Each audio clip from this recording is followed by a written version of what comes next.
Gulf cooperation council. Gulf মানে উপসাগর, cooperation মানে হলো সহযোগিতা, কাউন্সিল মানে তোমরা জানি সংস্থা বা সংগঠন। উপসাগরীয় সহায়তা সংগঠন। আচ্ছা, উপসাগর কোন উপসাগর? পারস্য উপসাগর। সে পারস্য উপসাগরের তীরে যে সকল রাষ্ট্রগুলো আছে, ভাইয়া ইন্টারন্যাশনাল অর্গানাইজেশন কারা বানাইতে পারে?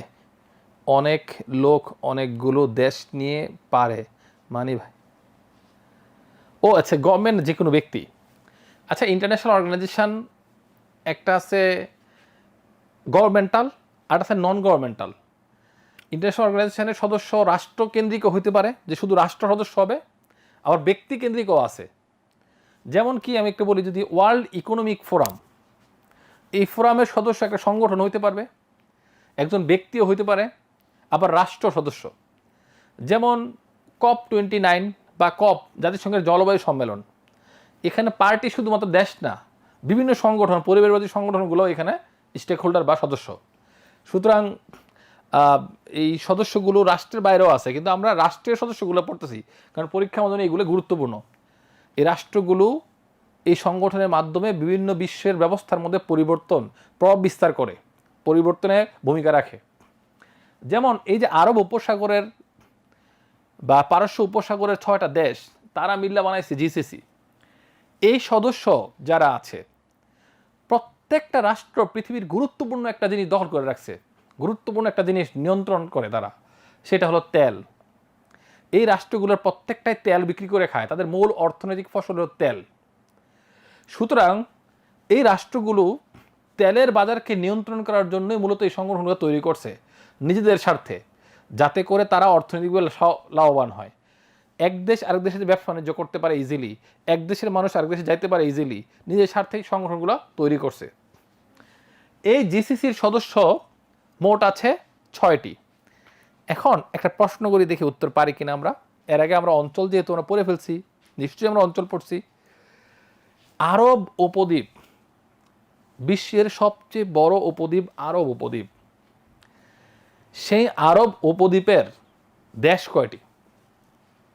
কেউ কি আমরা জানি আরব উপদ্বীপের দেশ কয়টি?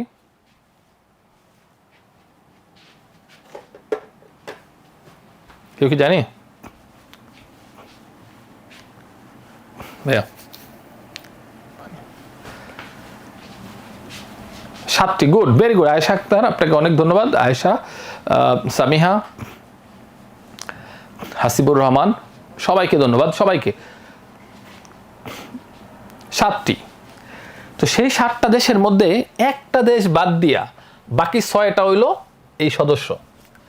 এখন এই সদস্য দেশগুলোর নাম পরীক্ষার জন্য খুবই গুরুত্বপূর্ণ। পরীক্ষায় যদি এখানে প্রশ্ন আসে, সবার আগে ইম্পর্টেন্ট হলো নিচের কোনটি জিসিসির সদস্য বা নিচের কোনটি জিসিসি সদস্য নয়।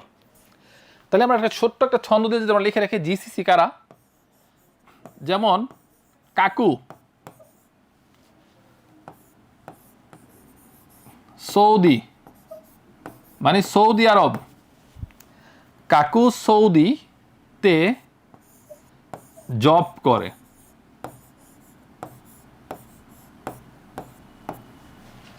কাকু সৌদিতে জব করে, ভেরি ইজি। হ্যাঁ, এক লেখছে যারা ইয়েমেন লেখছেন সবাইকে ধন্যবাদ, সবার উত্তর সঠিক। ইয়েমেনকে এখান থেকে আসলে বাদ দেওয়া হয়েছে। তো আমরা যদি দেখি নামগুলো কি কি, কাতে কাতার, কুতে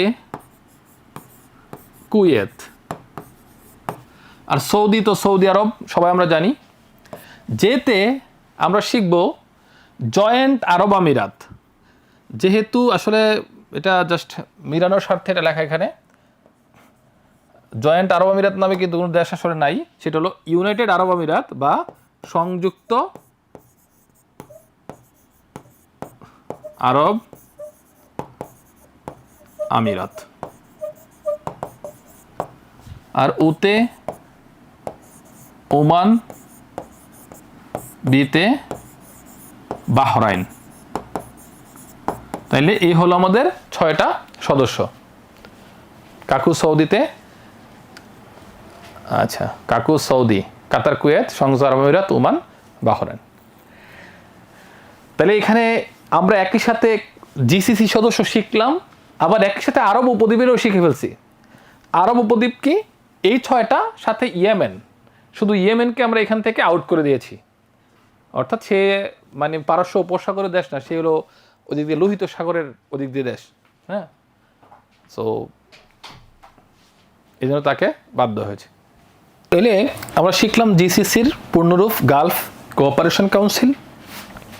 জিসিসি সদস্য 6টি, সেই 6টা সদস্যর নাম আমরা শিখে ফেললাম, এবং এটার হেডকোয়ার্টার সৌদি আরবের রিয়াদে অবস্থিত। এটা আমরা জেনে রাখবো, এতটুকু জানলে আমাদের হবে। আর পরীক্ষার আগে যদি আমাদের সাম্প্রতিক সেখানে জিসিসি কোনো সম্মেলন হয়, সেগুলো আমরা জেনে রাখলেই মোটামুটি এর বাইরে আর আসে না পরীক্ষায়, তাতেই হবে।